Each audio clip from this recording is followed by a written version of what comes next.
इस वर्ष के बजट में बहुत अहम भूमिका रही है और आपने भी जब बजट देखा होगा तो आप सबके ध्यान में आया होगा कि आपके सुझावों को, आपके विचारों को इसमें समाविष्ट करने का भरसक प्रयास किया गया है।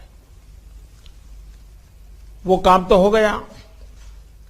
अब जो आज का ये संवाद है, ये संवाद कृषि सुधारों और बजट के प्रावधानों को हम आगे बढ़ाएं, तेजी से आगे बढ़ाएं, लास्ट माइल डिलीवरी तक पहुंचे, निश्चित समय सीमा में करें और बड़ी एफिशिएंसी के साथ करें और फिर भी सबको जोड़ करके करें। पब्लिक प्राइवेट पार्टनरशिप का परफेक्ट नमूना, सेंटर और स्टेट का कोऑर्डिनेशन का परफेक्ट नमूना, ऐसा हम आज की चर्चा से निकालना चाहते हैं। इस वेबिनार में एग्रीकल्चर, डेयरी, फिशरीज जैसे भांति भांति के सेक्टर्स के एक्सपर्ट भी हैं।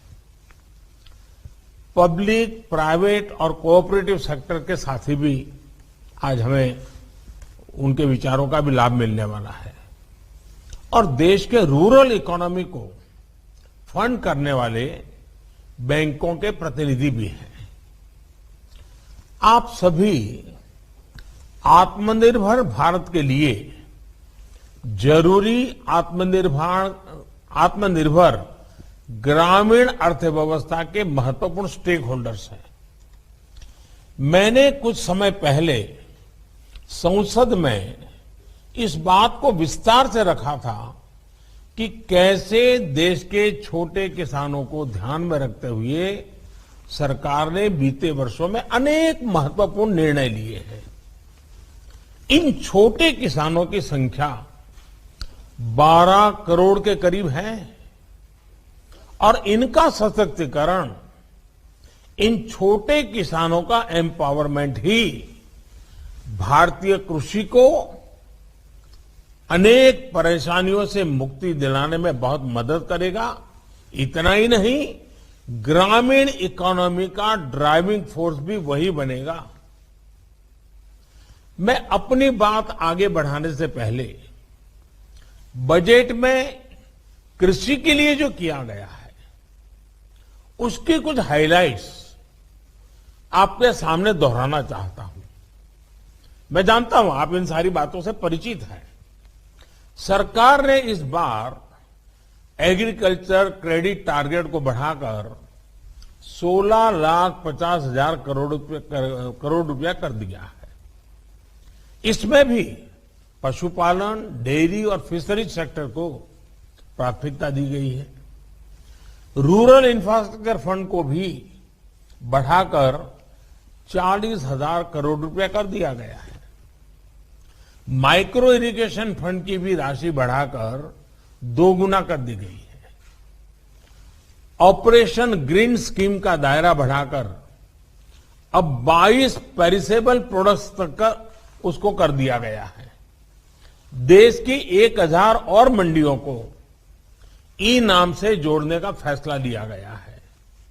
इन सारे ही निर्णयों में सरकार की सोच झलकती है, सरकार का इरादा महसूस होता है और साथ साथ सरकार के विजन का पता चलता है। और ये सारी बातें आप सबके साथ चर्चा में से उभरी हुई है, जिसको हमने आगे बढ़ाया है। लगातार बढ़ते हुए कृषि उत्पादन के बीच 21वीं सदी में भारत को पोस्ट हार्वेस्ट क्रांति या फिर फूड प्रोसेसिंग क्रांति और वैल्यू एडिशन की आवश्यकता है। देश के लिए बहुत अच्छा होता अगर ये काम 2-3 दशक पहले ही कर लिया गया होगा। अब हमें जो समय बीत गया है उसकी भरपाई तो करनी ही करनी है। आने वाले दिनों के लिए भी अपनी तैयारी और अपनी तेजी को बढ़ाना है। साथियों, अगर हम अपने डेयरी सेक्टर को ही देखें तो आज वो इतना मजबूत इसलिए है क्योंकि इतने दशकों में उसने प्रोसेसिंग का बहुत विस्तार किया है। आज हमें एग्रीकल्चर के हर सेक्टर में, हर खाद्यान्न, हर सब्जी, फल, फिशरीज, सभी में प्रोसेसिंग पर सबसे ज्यादा फोकस करना है। और प्रोसेसिंग की व्यवस्था उसे सुधारने के लिए जरूरी है किसानों को अपने गांव के पास ही स्टोरेज की आधुनिक सुविधा मिले। खेत से प्रोसेसिंग यूनिट तक पहुंचने की व्यवस्था सुधारनी ही होगी। प्रोसेसिंग यूनिट की hand holding farmer producer organisations मिलकर के करें। और हम सब ये जानते हैं कि फूड प्रोसेसिंग क्रांति के लिए देश के किसानों के साथ ही देश के पब्लिक प्राइवेट कोऑपरेटिव सेक्टर को भी पूरी ताकत से सही दिशा में आगे बढ़ाना होगा। साथियों, आज ये समय की मांग है कि देश के किसान की उपज को बाजार में ज्यादा से ज्यादा विकल्प मिले। सिर्फ रॉ प्रोडक्ट या फिर सिर्फ उपज तक किसानों को सीमित रखने का नुकसान देश देख रहा है। हमें देश के एग्रीकल्चर सेक्टर का प्रोसेस्ड फूड में के वैश्विक मार्केट में विस्तार करना ही होगा। हमें गांव के पास ही एग्रो इंडस्ट्रीज क्लस्टर की संख्या बढ़ानी होगी ताकि गांव के लोगों को गांव में ही खेती से जुड़े रोजगार मिल सके। ऑर्गेनिक क्लस्टर्स, एक्सपोर्ट क्लस्टर्स, इसकी भी इसमें बहुत बड़ी भूमिका होगी। गांव से एग्रो बेस्ड प्रोडक्ट शहरों की तरफ जाएं और शहरों से दूसरे इंडस्ट्रियल प्रोडक्ट गांव पहुंचे, ऐसी स्थिति की तरफ हमें बढ़ना होगा। अभी भी लाखों माइक्रो फूड प्रोसेसिंग यूनिट्स देश में चल रही है, लेकिन उनका विस्तार करना, उनके सामर्थ्य को बढ़ाना, ये आज समय की मांग है, बहुत जरूरी है। वन डिस्ट्रिक्ट वन प्रोडक्ट, इस योजना कैसे हमारे उत्पादों को विश्व बाजार तक लेकर जाएं, इसके लिए हमें पूरी ताकत से जुटना होगा। साथियों, सिर्फ खेती ही नहीं, यहां तक कि फिशरीज सेक्टर में प्रोसेसिंग का भी एक बहुत बड़ा स्कोप हमारे यहां है। भले ही हम दुनिया के बड़े फिश प्रोड्यूसर हैं, एक्सपोर्टर में से एक है, लेकिन प्रोसेस्ड फूड के इंटरनेशनल मार्केट में हमारी उपस्थिति बहुत सीमित है। भारत की फिश ईस्ट एशिया से होते हुए प्रोसेस्ड फॉर्म में विदेशी मार्केट तक पहुंची है। ये स्थिति हमें बदलनी होगी। साथियों, इसके लिए जरूरी रिफॉर्म्स के अलावा करीब 11,000 करोड़ रुपए की प्रोडक्शन लिंक इंसेंटिव्स की योजना भी सरकार ने बनाई है, जिसका लाभ इंडस्ट्री उठा सकती है। Ready to eat, ready to cook, फल सब्जियां हो, सी फूड हो, मोजारेला चीज हो, ऐसे अनेक उत्पादों को प्रोत्साहित किया जा रहा है। कोविड के बाद देश और विदेश में ऐसे बेहतरीन प्रोडक्ट्स की डिमांड कितनी बढ़ गई है, ये आप मुझसे बेहतर जानते हैं। साथियों, ऑपरेशन ग्रीन्स योजना के तहत किसान रेल के लिए सभी फलों और सब्जियों के परिवहन पर 50% सब्सिडी दी जा रही है। किसान रेल भी आज देश के कोल्ड स्टोरेज नेटवर्क का सशक्त माध्यम बनी है। ये किसान रेल छोटे किसानों, मछुआरों को बड़े बाजार और ज्यादा डिमांड वाले बाजार से जोड़ने में सफल हो रही है। बीते 6 महीने में ही करीब 350 किसान रेल चलाई जा चुकी हैं और इनके जरिए करीब करीब 1 लाख मैट्रिक टन फल और सब्जियां ट्रांसपोर्ट की जा चुकी है। ये छोटे किसानों के लिए बहुत बड़ा माध्यम तो है ही, कंज्यूमर और इंडस्ट्री को भी इसका लाभ हो रहा है। साथियों, देश भर के जिलों के बीच में वहां पैदा होने वाले फल सब्जियों की प्रोसेसिंग के लिए क्लस्टर्स बनाने पर बल दिया जा रहा है।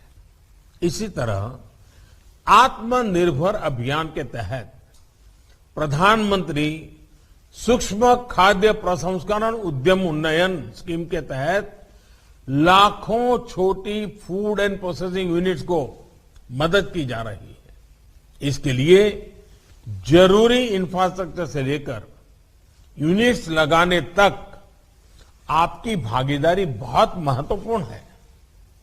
साथियों, फूड प्रोसेसिंग के साथ साथ हमें इस बात पर भी फोकस करना है कि छोटे से छोटे किसान को भी आधुनिक टेक्नोलॉजी का लाभ कैसे मिल पाए।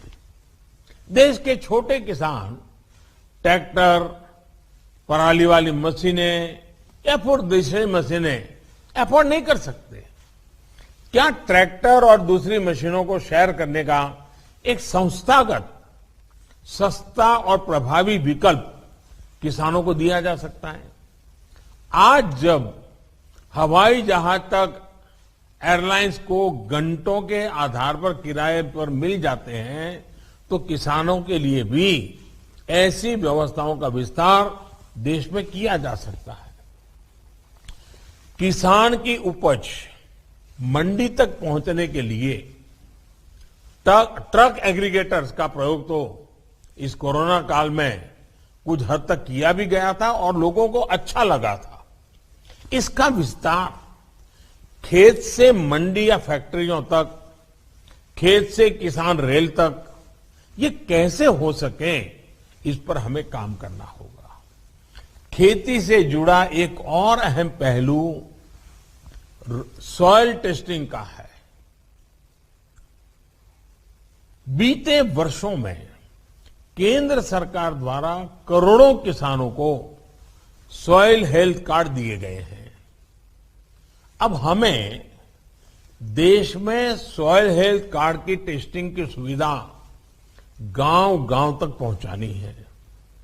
जैसे ब्लड टेस्टिंग की लैब्स होती हैं, पैथोलॉजी लैब होती हैं, उनका एक नेटवर्क होता है, वैसे ही हमें सॉइल टेस्टिंग के लिए भी करना है। और उसमें प्राइवेट पार्टी बहुत बड़ी मात्रा में जुड़ सकती है। और एक बार सॉइल टेस्टिंग का नेटवर्क बन जाए और किसान को सॉइल टेस्टिंग की आदत हो जाए, उसके अपने खेत की जमीन की सेहत कैसी है, उस जमीन के प्रति उसके अंदर जागरूकता आएगी, तो उसके सारे निर्णयों में बहुत बड़ा बदलाव आएगा। देश के किसान को जितना ज्यादा अपनी मिट्टी की सेहत के बारे में पता रहेगा, उतना ही अच्छे तरीके से वो फसल के उत्पादन पर प्रभाव पैदा करेगा। साथियों, एग्रीकल्चर सेक्टर में R&D को लेकर ज्यादातर योगदान पब्लिक सेक्टर का ही है। अब समय आ गया है कि इसमें प्राइवेट सेक्टर की भागीदारी बढ़े। R&D की जब बात आती है तो सिर्फ बीज तक ही सीमित नहीं, बल्कि मैं एक फसल से जुड़े पूरी साइंटिफिक इकोसिस्टम की बात कर रहा हूं। होलिस्टिक अप्रोच चाहिए, पूरा साइकिल होना चाहिए। हमें अब किसानों को ऐसे विकल्प देने हैं जिसमें वो गेहूं चावल उगाने तक ही सीमित न रहे। ऑर्गेनिक फूड से लेकर सलाद से जुड़ी सब्जियों तक ऐसी अनेक फसलें हैं जो हम आजमा सकते हैं। इसी तरह मैं आपको मिलेट्स के नए मार्केट को भी टैप करने का सुझाव दूंगा। मोटे अनाज के लिए भारत की एक बड़ी जमीन बहुत उपयोगी है। ये कम पानी में भी बेहतरीन उपज देते हैं। मिलेट्स की डिमांड पहले ही दुनिया में बहुत अधिक थी। अब कोरोना के बाद तो ये इम्यूनिटी बूस्टर के रूप में बहुत पॉपुलर हो चुका है। इस तरफ किसानों को प्रोत्साहित करना भी फूड इंडस्ट्री के साथियों की बहुत बड़ी जिम्मेदारी है। साथियों, सीवीड और बी वैक्स, आज हनी का हमारे यहां धीरे धीरे फैलाव हो रहा है और किसान भी हनी बी की दिशा में काम कर रहे हैं। ऐसे में समुद्री तट पर सीवीड और बाकी क्षेत्रों में हनी बी और फिर बी वैक्स, इसके मार्केट को टैप करना भी समय की जरूरत है। सीवीड की फार्मिंग के लिए देश में बहुत संभावना है, क्योंकि एक बहुत बड़ी कोस्टलाइन हमारे पास है। सीवीड से हमारे मछुआरों को आमदनी का एक बड़ा माध्यम मिलेगा। इसी तरह हम शहद के व्यापार में तो बेहतर कर रहे हैं। हमें बी वैक्स की लेकर भी अपनी भागीदारी और बढ़ानी है। इसमें आपका ज्यादा से ज्यादा कंट्रीब्यूशन कैसे हो सकता है, इस पर भी आज जब दिन भर आप चर्चा करेंगे, विचार विमर्श करेंगे, तो जरूर अच्छी अच्छी बातें उभर करके आएगी। जब प्राइवेट सेक्टर की ये भागीदारी बढ़ेगी तो स्वाभाविक रूप से किसान का भरोसा भी बढ़ेगा। हमारे यहां कॉन्ट्रैक्ट फार्मिंग लंबे समय में से किसी न किसी रूप में की जा रही है। हमारी कोशिश ये होनी चाहिए कि कॉन्ट्रैक्ट फार्मिंग सिर्फ एक व्यापार बनकर ना रहे, बल्कि उस जमीन के प्रति हमारी जिम्मेदारी को भी हम निभाएं। हमें किसानों को ऐसी टेक्नोलॉजी, ऐसे बीज उपलब्ध कराने हैं जो जमीन के लिए भी हेल्दी हो और न्यूट्रिशन की मात्रा भी उनमें अधिक हो। साथियों, देश की खेती में सिंचाई से लेकर बुआई, कटाई और कमाई तक टेक्नोलॉजी का एक संपूर्ण समाधान मिले, इसके लिए हम सबको मिलकर के एकजुट प्रयास कर रहे हैं। हमें एग्रीकल्चर सेक्टर से जुड़े स्टार्टअप्स को बढ़ावा देना होगा, युवाओं को जोड़ना होगा। कोरोना के समय में हमने देखा है कि कैसे अनेकों स्टार्टअप्स ने फलों और सब्जियों को लोगों के घर तक पहुंचाया है। और ये खुशी की बात है कि ज्यादातर स्टार्टअप्स देश के नौजवानों द्वारा ही शुरू किए गए हैं। हमें इन्हें लगातार प्रोत्साहित करते होगा। ये आप सभी साथियों की सक्रिय भागीदारी के बिना संभव नहीं है। किसानों को ऋण, बीज, खाद और बाजार, ये किसान की प्राथमिक जरूरत तो है ही, जो उसे समय पर चाहिए। बीते वर्षों में किसान क्रेडिट कार्ड का दायरा हमने छोटे से छोटे किसानों तक, पशुपालक और मछुआरों तक उसको बढ़ाया है, उसका विस्तार किया है। हमने अभियान चलाकर पिछले एक साल में 1,80,00,000 से ज्यादा किसानों को किसान क्रेडिट कार्ड दिए हैं। क्रेडिट का प्रावधान भी 6-7 साल पहले की तुलना में 2 गुने से ज्यादा किया गया है। ये क्रेडिट किसानों तक समय पर पहुंचे, ये बहुत जरूरी है। इसी तरह ग्रामीण इंफ्रास्ट्रक्चर की फंडिंग में भी आपकी भूमिका अहम है। 1,00,000 करोड़ रुपए के इंफ्रा फंड का इम्प्लीमेंटेशन भी उत्साहवर्धक है। इस कदम से खरीद से लेकर स्टोरेज तक की पूरी चेन के आधुनिकीकरण को प्रोत्साहन मिलेगा। इस बजट में तो देश भर के एपीएमसीज को भी इस फंड का लाभ देने का फैसला किया गया है। देश में जो 10,000 एफपीओज बनाने जा रहे हैं, इससे एक बहुत ही सशक्त कोऑपरेटिव की व्यवस्था बन रही है। साथियों, इन संगठित प्रयासों को हम आगे कैसे बढ़ा सकते हैं, इससे जुड़े आपके सुझाव बहुत अहम है। इस क्षेत्र में आपका एक अनुभव है, आपका एक विजन है। सरकार की सोच, सरकार का विजन, सरकार की व्यवस्था, आपकी शक्ति, ये हमें मिला करके देश के कृषि क्षेत्र में बदलाव लाना है। इस संवाद के दौरान आप जो भी सुझाव भारत की कृषि के लिए, भारत की ग्रामीण अर्थव्यवस्था के लिए आपकी तरफ से जो भी विचार आएंगे, उनसे सरकार को बहुत मदद मिलेगी। आपके क्या प्लान है, सरकार और आप सभी साथ मिलकर कैसे चलेंगे, इस पर आप सभी खुले मन से चर्चा करें। आपके मन में जो विचार है जरूर दीजिए। हां, आपको लगता है कि बजट में ऐसा ना होता तो अच्छा होता, ये होता तो अच्छा होता, तो कोई ये आखिरी बजट नहीं है। इसके बाद भी कई बजट हम लेकर के आने ही वाले हैं। आप लोगों ने हमें सेवा करने का मौका दिया है, तो हम करते रहेंगे। इस बार तो जो बजट में आया है, उसको आने वाले एक साल में कैसे लागू करना, जल्दी से जल्दी लागू करना, ज्यादा से ज्यादा लोगों तक लाभ पहुंचाना, इसी पर आज का संवाद फोकस रहेगा, केंद्रित रहेगा। बहुत लाभ होगा। मैं चाहता हूं कि आपकी एक खुले मन की चर्चा हमारे खेतों को, हमारे किसान को, हमारे एग्रीकल्चर सेक्टर को, हमारे ब्लू इकोनॉमी के क्षेत्र को, हमारी व्हाइट रिवॉल्यूशन के क्षेत्र को बहुत बड़ी ताकत देगी। फिर एक बार मैं आपका बहुत बहुत आभार व्यक्त करता हूं। धन्यवाद।